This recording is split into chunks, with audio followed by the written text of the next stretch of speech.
Well, I'm over here with Rod this morning, and we're talking Central Queensland Sapphires. Rod's got a few pieces here on the table, and Rod, just let's explain, if you would, what you're doing here. Well, Ian, this is a little bit of the rough I've just picked up a couple of days ago from out of the fields, and I'm now in the process of starting to preform and then cut these pieces. Okay. So preforming, Rod, tell us a bit about that. Well, the idea is to try and get the best stone out of your piece of rough. Now, sometimes it's a uniform colour, blue, green, perhaps yellow. You see yellow there.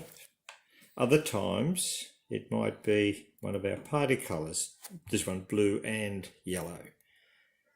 To maximise that, then I preform it. Rod, so we're talking about the preforming process here now. So you're preforming these stones. So what happens to them then? Well, yeah, the preform for two reasons. One is to get the best out of each stone, but also better control over processing. Now, I do all the preforming. I then count them, I weigh them, then a number, 20 pieces, for example, will go to the cutter. Right. I know exactly what I'm going to get back. I see. I even photograph the preforms. It's part of a security. It's part of our traceability. There's the rough. I preform. I then record the preforms, and you can see it's going to be a yellow-blue party colour. Right. A yellow-blue party colour. You can see what they're going to be like. Photograph them. Give them to the factory, you know exactly what comes back.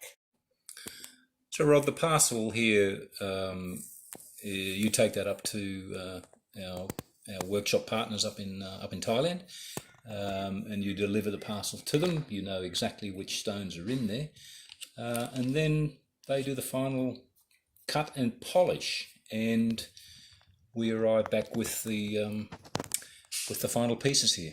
That's it, Ian. So, Rod, the preforms come back, or like the preforms, but the final pieces come back from the cutting workshop, and we get the final gemstone. So, what have you done here? You've got some paired up here with preforms. So, can you explain this? Pretty much, Ian, because of the experience I've got, I know that preform will come back as a certain colour, very close to what the final stone will be. So, similar to that. Right. Traceability, accountability, etc., etc. Teardrop. The parcel will have a number of each shape, an oval, an oval. And I take them from there, of course, and then we do the final cataloguing. And we do the cataloguing from there, Ian. That's right. Well, thanks, Rod. That's great.